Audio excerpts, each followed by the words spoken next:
One day, I was on my way to a friend's dacha. It was a normal Friday at work. By evening, anticipating the taste of shashlik and beer, I was already racing by car along the highway from the city towards the dacha. The cottage was not far from the city, about 30 kilometers away, and I knew the way by heart. Nothing difficult. Most of the time in straight line and only at the end of the road, you must turn off in the direction of the village of Grafskaya. And there you are on your way. This day it was raining and road visibility was poor, so I drove slower than usual. Surely getting into an accident today was not in my plans. Halfway down the road I hit a traffic jam.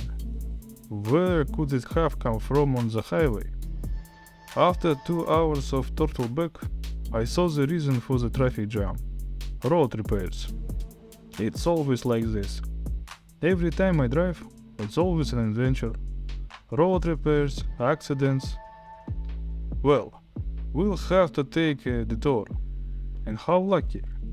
Just before the barrier that the workers put up, there is an exit to the country road and a sign indicating that there is a detour through the village that way.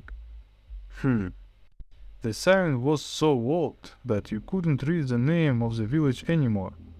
Well, maybe it's not that bad, so I'll stay on the road for a while, avoiding the repair work and fly full steam ahead to my friends. Driving off the road, I noticed that the bypass was decided to only me. All the other cars immediately turned around and drove away in the direction of the city. Strange as it was, maybe they know a shorter road. Anyway, I was already on dirt road and I didn't feel like turning around. Of course, there were no lights on the road, and the road was somewhat old and it was evident that there were very few cars on it. But it was hard to see because the rain had washed the road away so badly. I wouldn't want to get stuck in this mire of earth and clay. It was difficult to drive, especially in my not so new car. And then, in the distance, the roofs of the houses appeared. It was already past midnight, and the rain was only getting harder, turning into fine hail. Great. Just what I needed. It was almost impossible to go in that weather. So I decided to call my friends and tell them that I would not be back until the morning, but would try to spend the night in that village, hoping that someone would take me in. I took the phone in my hand. Of course, no signal. This is the 21st century. And if you turn off the main road for a couple of kilometers outside of town, you find yourself in the Middle Ages. Okay, I hope my comrades in a drunken stupor will not look for me in the middle of the night and just fall asleep. And in the morning I will drive up to them. I drove up to the first houses. Apparently, this village consisted of literally one road with houses on the left and the right. Speaking of houses, they obviously didn't look very habitable. What was in with the other houses, I did not say. But the first two threw me into a small shock. To say that they were old is not enough. They were decrepit, shabby, overgrown with impossible tickets of some bushes. There was no light in any of the windows. I was not surprised. After all, it was late, and people were already asleep. Two were the people here at all. Suddenly lightning flashed, and I caught a glimpse of a silhouette on the road. It was tall. I would even say lanky. Its arms seemed longer than a normal person's, and it was dressed in some rags. At the moment of lightning on the street, after the lightning it ran towards the house nearest to me. All this happened literally in a matter of moments. I wondered if the poor visibility and fatigue had made the think it was some kind of monster. It was of course a man, fleeing from the hail and running on to his house. I explained it to myself. Well, That means there are people in this god-forsaken place, and I can arrange my lodging with them. I did not want to get out of the car. The rain was so heavy that even if I stay 30 seconds in the street, I will get soaked to the skin. But there was nowhere to go. To spend the night in the car is not an option at all. I drove as close as possible to the house where men had run to. I took my purse and some money with me, in case the owners asked for payment for the night, and pulling myself together, I jumped out of the car. I ran towards the front door of the house. Under the porch, I got soaked. It became instantly cold and dank. Yeah, the weather in early October is really something.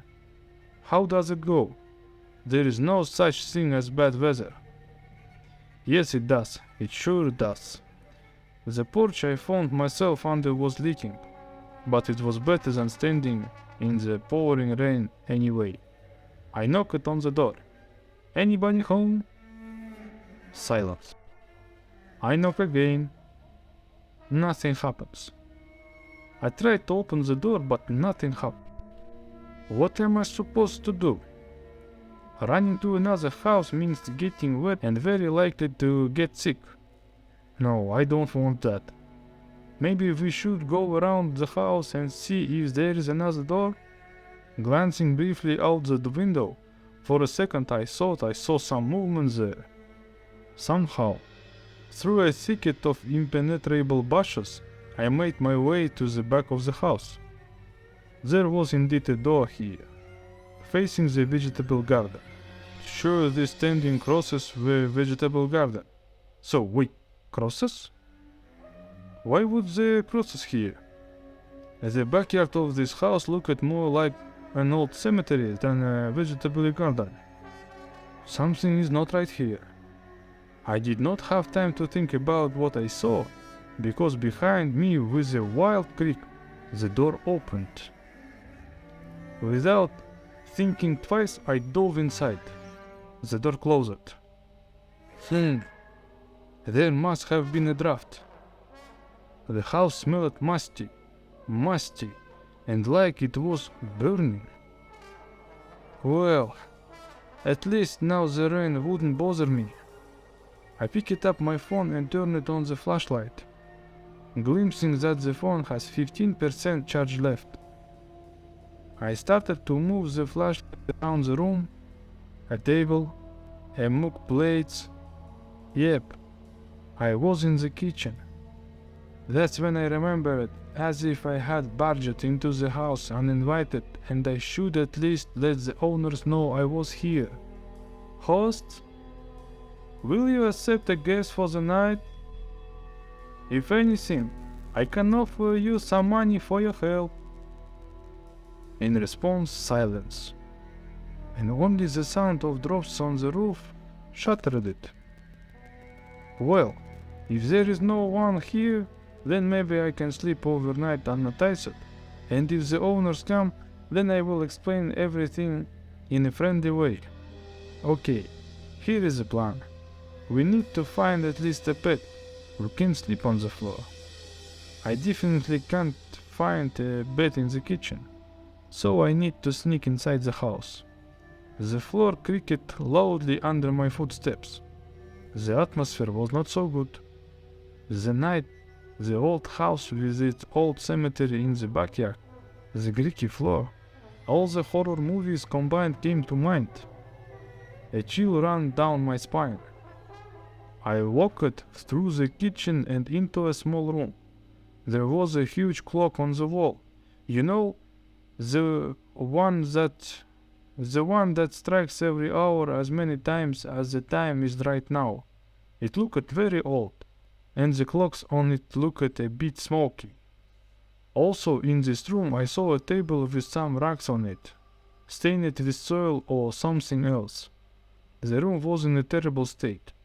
The wallpaper was crumbling off the walls, the ceiling was stained, the whole room looked awful, and there was smeared dry dirt on the floor. There was a sprung bed next to the table, Its headboard was very rusty, suggesting that no one lived in this house at all. No one would sleep on a bed at all. No one but me. Sleep came on unexpectedly. Of course, I had not had enough sleep for a whole week. Plus, I had been on the road for more than 5 hours. Yes, the 30 kilometers of the cottage turned out to be much longer. I sat down on the bed, not being afraid that it would fall apart and I would fall on the floor, punching through the rotten boards and going down into the cellar. I wondered if there was any cellar here. Okay, well, the bed didn't fall apart, that's good sign. Putting myself a purse instead of pillow, I closed my eyes and fell asleep unnoticed.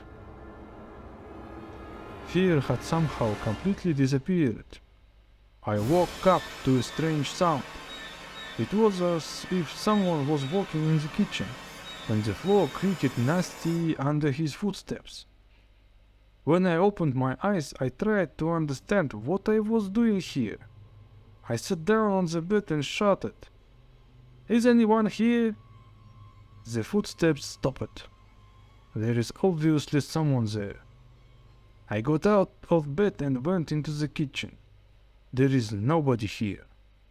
I turned on the flashlight on my phone. The floor was covered in fresh dirt.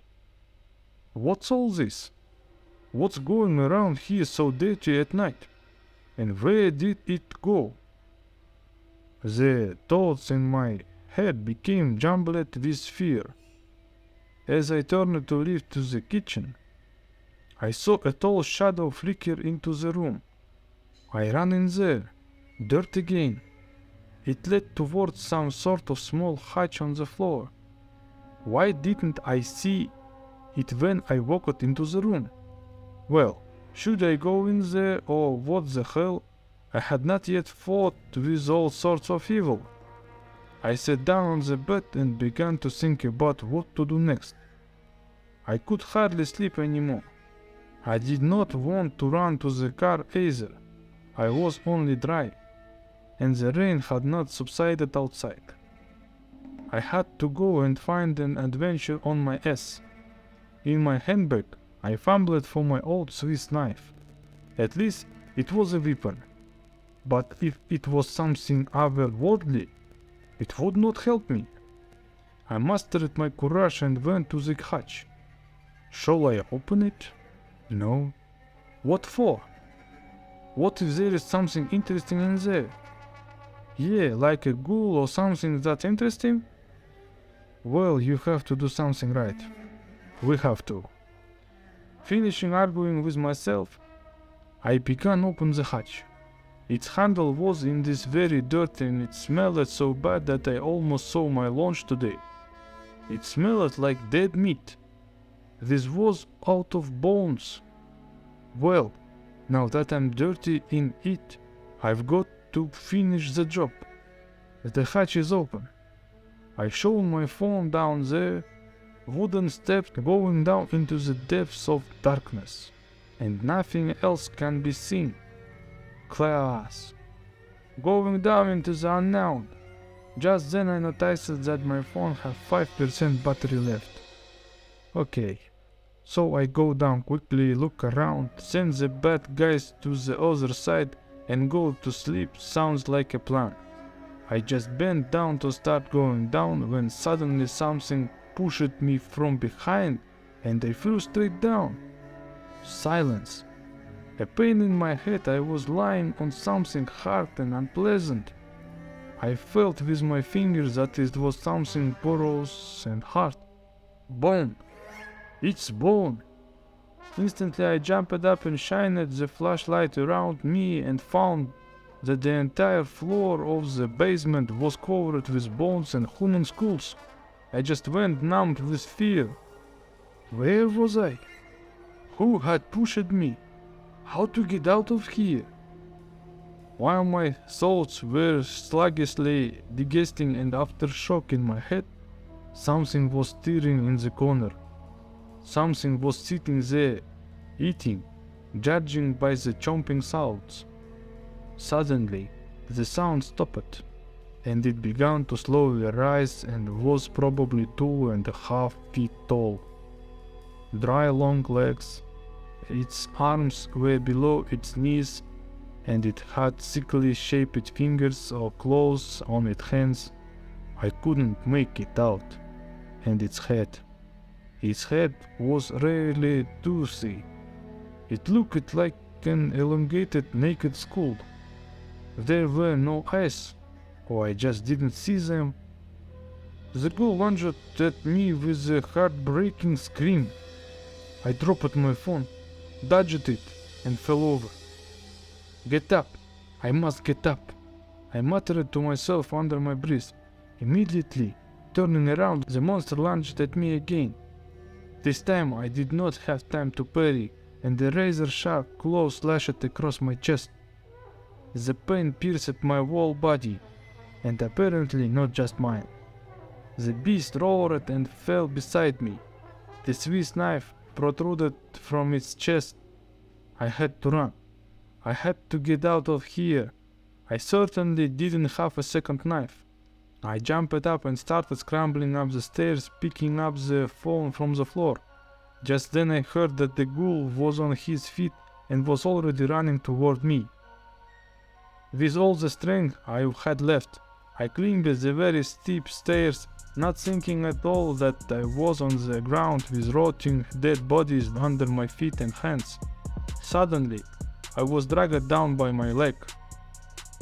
It's a good thing my boots aren't laced. They are zippered.